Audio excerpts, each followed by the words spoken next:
Johnny, Johnny, yes papa. Eating sugar, no papa. Telling lies, no papa. Open your mouth, ahaha. నాన్న నాన్న నాకు కాస్త కథ చెప్పవా? అబ్బా మీ అమ్మని అడుగుపోమ్మా, నాకు కాస్త పని ఉంది.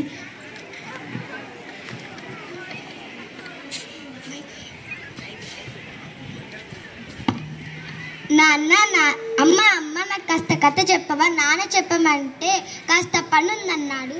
ఏంటి పనుందన్నాడా? నాకు తెలుసు సీఎం కూడా ఇంత పని ఉండదు. నాకు కొంచెం వంటింట్లో పనుందమ్మా, వెళ్ళి మీ నాన్నమ్మని అడుగుపో.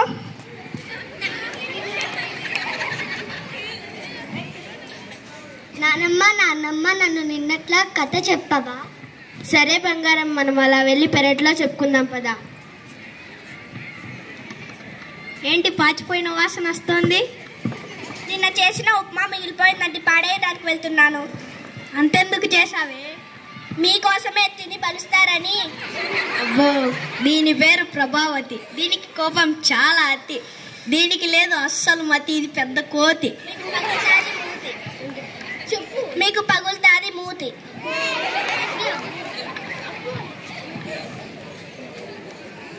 అత్తమ్మ ఓ అత్తమ్మ, ఇద్దరు మీకోసం ఉప్మా చేసా. అమ్మ ప్రభా, ఇది పాచిపోయింది, నేను తినలేను. ఏంటి పాచిపోయిందా? మీకోసం వేడివేడిగా జీడిపప్పులు వేసుకొని తేవాలనా? అయినా ఈ వయసులో అంతంత తిని ఒలింపిక్స్ వెళ్ళి వెయిట్లెస్ చేయాలనా?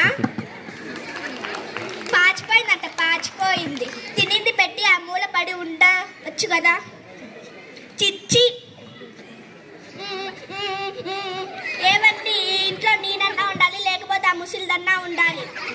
నీకిప్పుడు ఏమైంది? ఊరూరా అనాథ రాష్ట్రాలు ఉన్నాయి కదా, ఫోన్ చేయండి. సరే ఫోన్ చేస్తా, ఆగు.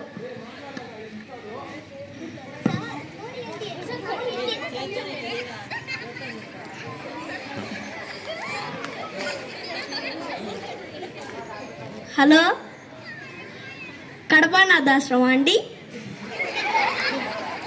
ఇక్కడ ఒక ఆమె ఉందండి, ఆవిడ మమ్మీ అండి. అక్కడ చేర్చాలనుకుంటున్నాం. అనాథల్ని చేర్చుకోరా? సరే అండి. అనాథల్ని చేర్చుకుంటారా? సరే అండి. ఏమైంది?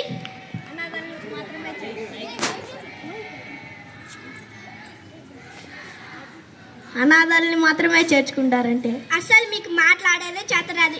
ఇంకా ఉన్నాయి కదా ఊరూరా అనాథ రాష్ట్రాలు, ఫోన్ చేయండి. హలో, పొద్దుటూరు అనాథాశ్రమం అండి? ఇక్కడ ఒక ఆమె ఉందండి, అమ్మకి ఎవరు లేరండి.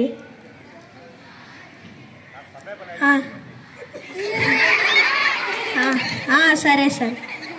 ఏమైందండి? రేపు వస్తారంట. ఈరోజు చెప్పింటే సరిపోయింటుంది కదా.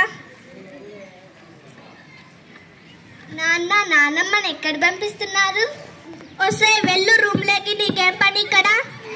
అమ్మ నిన్ను కొంతసేపు ఆగమన్నాను కదా, చెప్పు నాన్నమ్మని ఎక్కడ పంపిస్తున్నారు? అదేం లేదమ్మా, నాన్నమ్మని మనం చూసుకోలేము, అందుకే అనాథాశ్రాలకు ఫోన్ చేసి పంపిస్తున్నా. అయితే ఆ నెంబర్ నాకు కూడా ఇవ్వు నాన్న. మీరు కూడా ముసలోళ్ళు అయిపోయినాక మిమ్మల్ని కూడా అక్కడే చేర్పిస్తాను. వస్తే వెళ్ళు, చదువుకోపా, రూమ్లోకి వెళ్ళు. అమ్మ నిన్ను కొంతసేపు ఆగమన్నాను కదా, ఇందాక పాచిపోయిన తిండి నానమ్మకే ఎందుకు పెట్టావు? నువ్వు తినొచ్చు కదా, లేకపోతే నాన్నకి ఇవ్వచ్చు కదా, పోనీ నాకన్నా ఇవ్వచ్చు కదా. ఎందుకమ్మా నానమ్మ అంటే నీకు అంత కోపం? నీ తెలివి ఏమైంది నాన్న? నువ్వు చిన్నప్పుడు ఇప్పుడు ఎంత బాగా చూసుకుంటున్నావు, అలాగే నిన్ను కూడా నానమ్మ అలానే చూసుకునింది కదా. అయినా మీ ఇద్దరికన్నా నన్ను నానమ్మే ఎక్కువ బాగా చూసుకుంటుంది. రోజు కథలు చెప్తుంది, పాట పాడుతుంది, రోజు నాతో ఆడుకుంటుంది. మీ ఇద్దరు ఏమన్నా పనులుండే అని తప్పించుకుంటారు. నానమ్మ లేకపోతే నాతో ఎవ్వరు ఆడుకోరు. నన్ను కూడా అక్కడ పంపించేనాను, అప్పుడు మీ ఇద్దరే హ్యాపీగా ఉందరు. అంత పెద్ద మాటలు ఎందుకులే అమ్మ, నువ్వు బాధపడి మమ్మల్ని కూడా ఎందుకు బాధపడిస్తావు? లేకపోతే నానమ్మ కూడా బాధపడుతుంది కదా అమ్మ. మా తప్పు మేము తెలుసుకున్నాం తల్లి, మమ్మల్ని క్షమించు. నన్ను కాదు అడిగేది, నానమ్మని అడగండి. మమ్మల్ని క్షమించండి అత్తయ్య. మమ్మల్ని క్షమించు మా వెరీ గుడ్, లేయండి. క్షమించేసింది ఎందుకంటే మా ముసలిది బంగారు కొండ.